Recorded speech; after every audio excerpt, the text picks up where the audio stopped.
I want to end the engagement." Chloe stood in the center of my office, her tone crisp and final. I didn't look up. My fountain pen hovered half an inch above the document. Reason? I found real love. The air in the room solidified.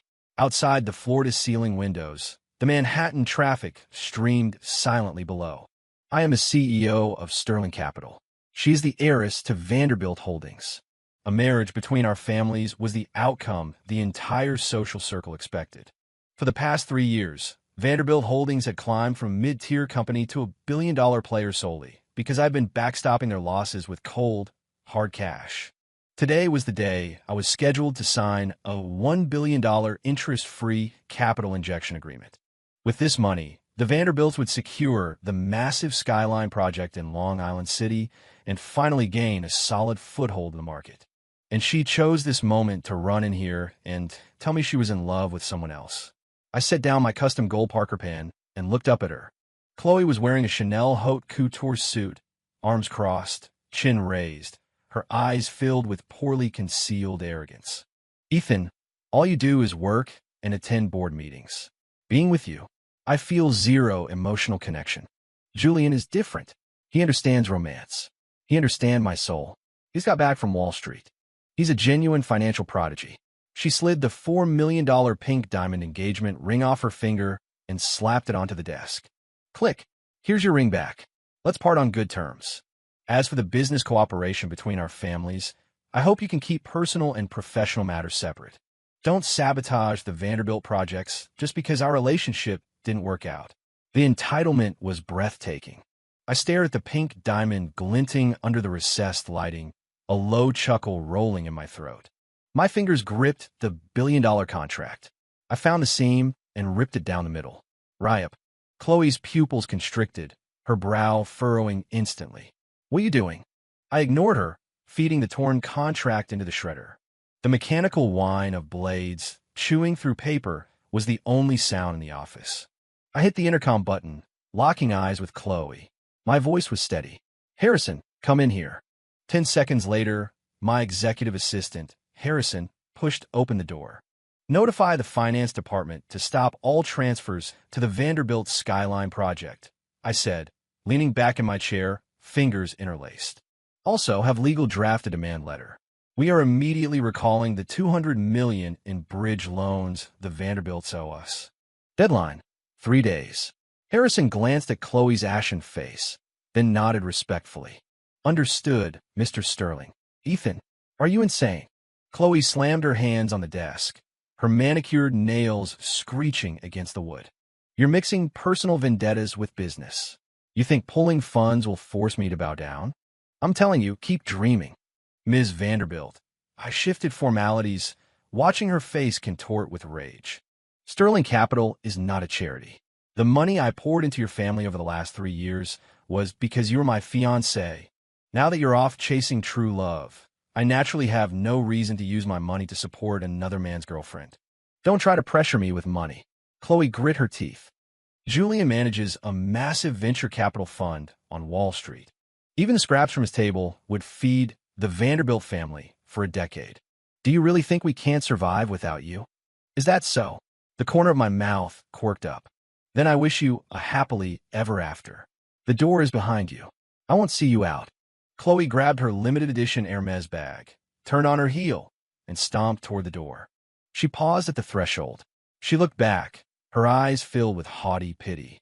"Ethan Sterling, a cold-blooded animal like you who only cares about money deserves to be unloved forever. Just wait. Julian will prove that the capital you're so proud of is worthless in his eyes." The sound of her heels striking the marble floor faded away. Harrison handed me a black coffee and asked quietly, "Mr. Sterling, if the Skyline project stalls, the Vanderbilt cash flow won't last a week." I took the coffee and took a sip. Bitterness spread across my tongue. "Then let it break." 8 p.m. The Grand Ballroom at the Plaza Hotel. Chloe was throwing a lavish welcome-home party for her true love, Julian Chase, which doubled as their engagement announcement. On Instagram, Chloe posted a photo of their intertwined hands. Caption, "Letting go of the wrong one to find the right one. So grateful. My Wolf of Wall Street." Below it was a cascade of likes and sycophantic comments from her socialite frenemies. I sat in a private booth at a club across the street, watching the luxury cars pile up at the plaza's entrance through one-way glass. Harrison placed a tablet in front of me. It was streaming a live feed from inside the ballroom. Julian Chase was wearing a white bespoke suit, holding a flute of champagne, navigating the crowd with practiced ease. He had a face that women liked, and every gesture was a calculated imitation of old money mannerisms. Chloe held his arm, laughing a little too loudly, introducing him to everyone. This is Julian, a senior partner at a top Wall Street VC firm. He came back specifically to take over the Skyline project. Someone tentatively asked, "Ms. Vanderbilt, I heard Mr. Sterling pulled his funding today." Chloe scoffed, raising her voice. "He's just jealous. Pulling funding is nothing. Julian is wiring $100 million in startup capital to us tomorrow. A dinosaur like Ethan doesn't understand international capital operations." Julian patted Chloe's hand and raised his glass to the crowd. "Rest assured, everyone, the future of the Vanderbilt family is safe with me." In the booth, I watched Julian's confident face on the screen, my finger tapping rhythmically on the table. "Did you vet him?" I asked. Harrison opened a file. "We did. Julian Chase. Real name, Gary Johnson. Graduated from a community college in Ohio. He faked a degree from Wharton and has been hustling in various socialite circles abroad. His Wall Street VC firm is a shell company he registered himself. His only asset is a rented Lamborghini." I smiled. "A textbook con artist." A few sweet words, and Chloe had handed him the lifeline of her family's business. "Mr. Sterling, the Vanderbilts are scrambling to borrow money to plug the hole in the Skyline project. Should we?" Harrison made a cutting motion. "We don't need to get our hands dirty." I swirl my wine, the red liquid leaving a stark trail on the glass.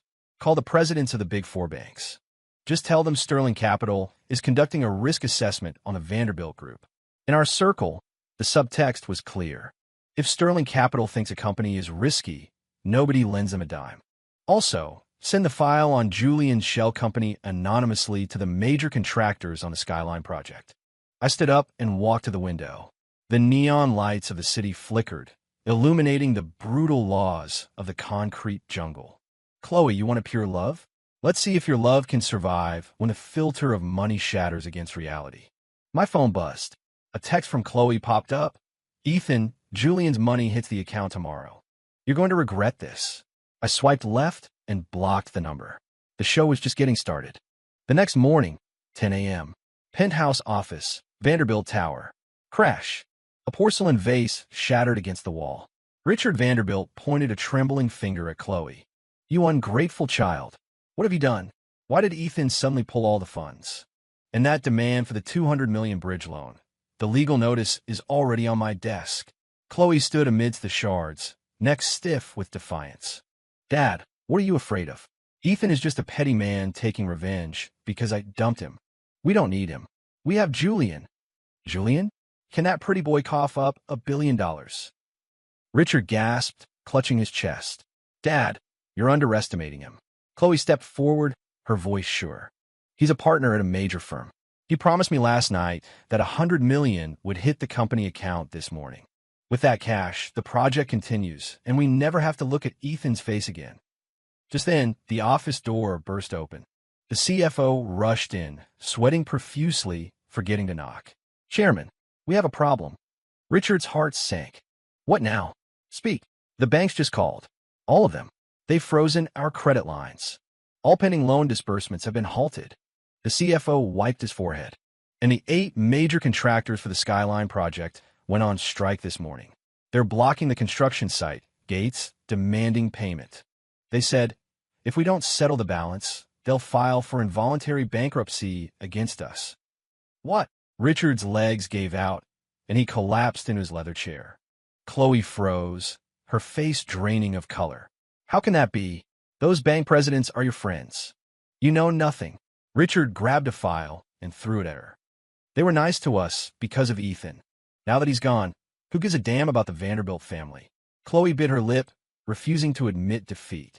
"Dad, don't panic. I'm calling Julian right now. Once his money arrives, all of this goes away." She pulled out her phone and dialed Julian. It rang for a long time before connecting. Hello. Babe, what's up? Julian's voice sounded groggy, like he'd just woken up. Julian, when is the wire transfer coming through? The company has an emergency. We need the liquidity now. Chloe tried to keep her voice steady. Silence on the other end for 2 seconds. Chloe, here's the thing. International transfers are tricky. We hit a snag with OFAC regulations and foreign exchange controls. It might take a few more days. A few days. Chloe's voice spiked.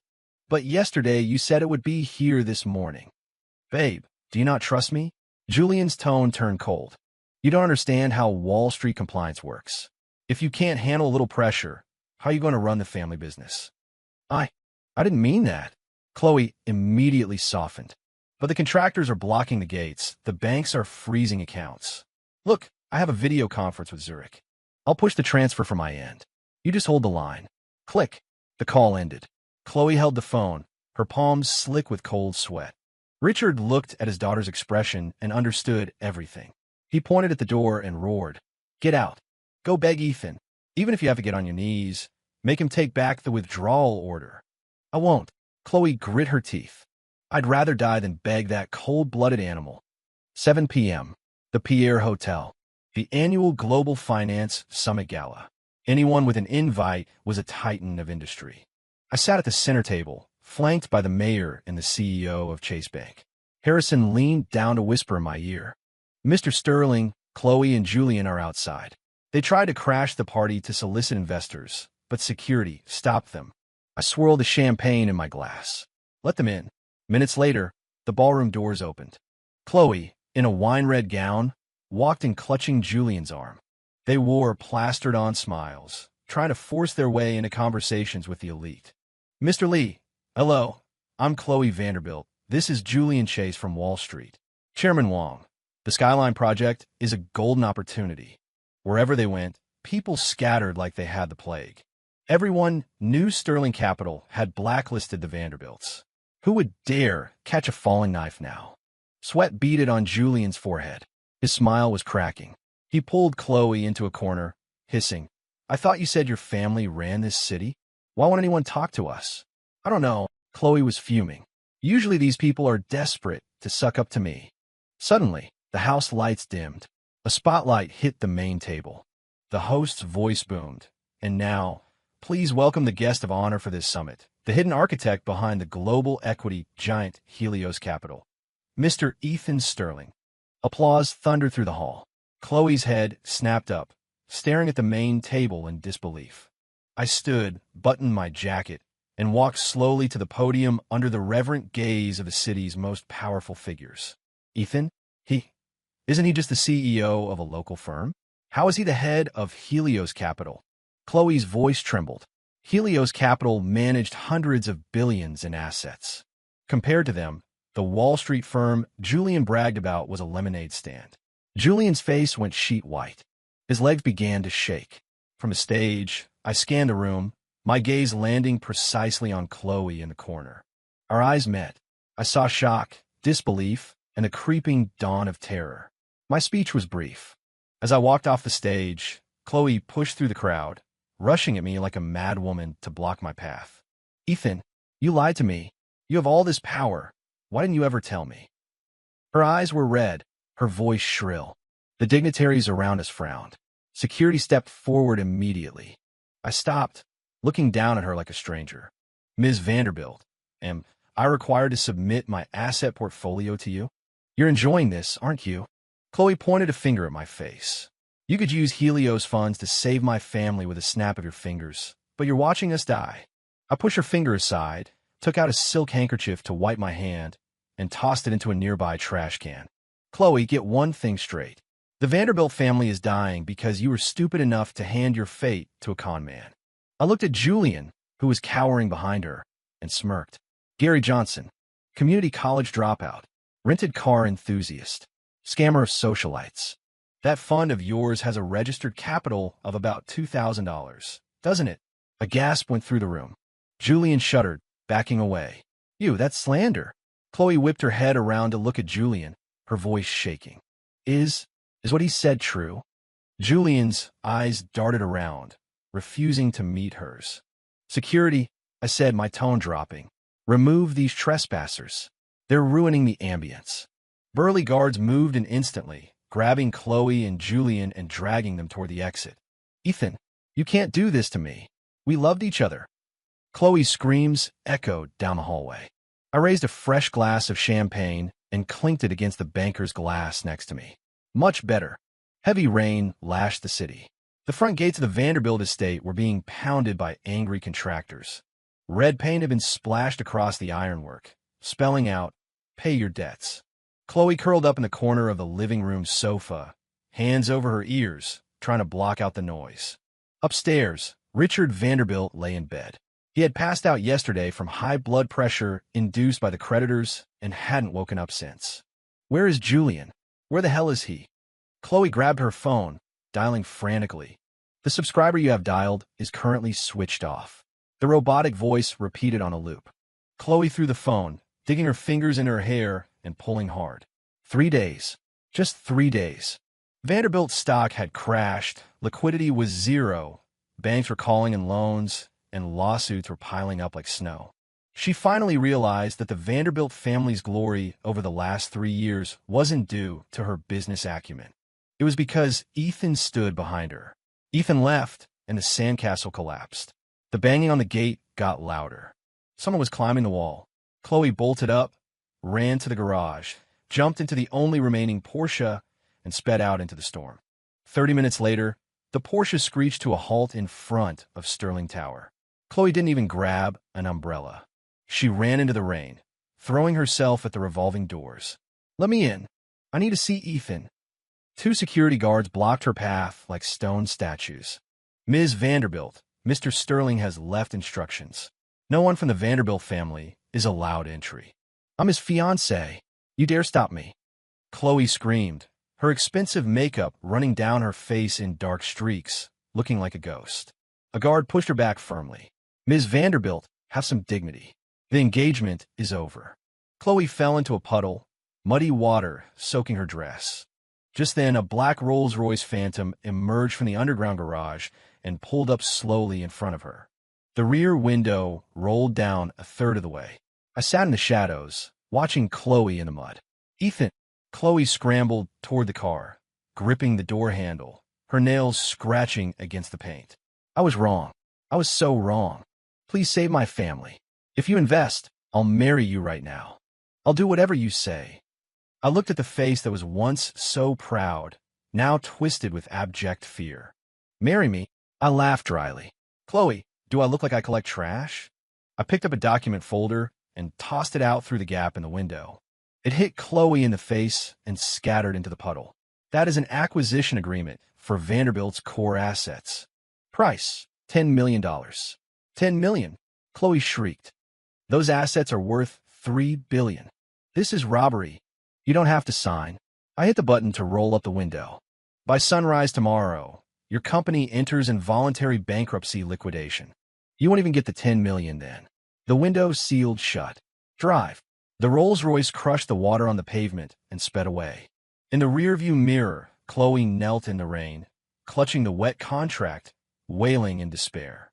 2 a.m. Chloe dragged her soaked body back to Julian's bachelor pad like a walking corpse. She used the spare key to open the door. The living room was a disaster zone. Suitcases were open on the floor. Julian was stuffing wads of cash and luxury watches into a bag. Hearing the door, he spun around. Seeing Chloe, panic flashed in his eyes, followed quickly by malice. "What are you doing here?" Julian snapped, continuing to zip his bag. Chloe stared at the suitcases, her eyes landing on a document on the table. It was the mortgage contract for the villa legally under her name. "Where are you going?" Her voice was raspy. She stepped forward. "You mortgaged my villa for $3 million? Where is the money?" "Money? Wired an offshore account, obviously." Julian sneered, dropping the act entirely. "Chloe, your family is finished. If I don't leave now, do I stay and pay your debts with you?" "You liar." Chloe lunged at him, grabbing his throat. "You calm, man. You said you'd help us. Give me the money back." Julian shoved her hard. Chloe flew back, her forehead smashing into the corner of the coffee table. Blood instantly gushed out. "Elite, you're just stupid." Julian loomed over her, mocking. You really think you're some business genius? Without Ethan Sterling, you're nothing. I promised you the moon, and you handed over the keys to the kingdom. And you canceled the engagement? Ha ha! I've never met a woman as dumb as you in my life. Chloe clutched her bleeding head, her brain buzzing. Julian's words cut deeper than the glass. She was stupid. She mistook Ethan's patience for weakness, and a con man's lies for true love. Give me the money. That's for my dad's medical bills. Chloe crawled toward him, grabbing his leg. Get off. Julian kicked her square in the chest. Chloe screamed, curling into a ball, gasping for air. Julian grabbed his suitcase, stepped over her body, and walked to the door. Chloe, since we slept together, I'll give you a tip. When you start working as an escort, try to be a little smarter about the clients you pick. Slam. The door closed. Chloe lay on the cold floor, blood and tears mixing in her mouth. Darkness swallowed her whole. 1 month later, ICU waiting room, New York Presbyterian. Chloe sat on a plastic bench, hair matted, eyes vacant. A doctor walked out, holding a clipboard. Richard Vanderbilt suffered a massive cerebral hemorrhage. We saved him, but he'll be in a wheelchair for the rest of his life. The family needs to settle the bill for the next stage of treatment. Deposit is $50,000. Chloe opened her purse with trembling hands. Inside were a stack of maxed-out credit cards and $40 in cash. All her accounts were frozen by the courts. Julian had taken a mortgage money and vanished into Southeast Asia. Doctor, can I have a few days? Chloe whispered. The doctor sighed, shook his head, and walked away. Heavy footsteps approached from down the hall. Harrison arrived, flanked by 2 corporate lawyers.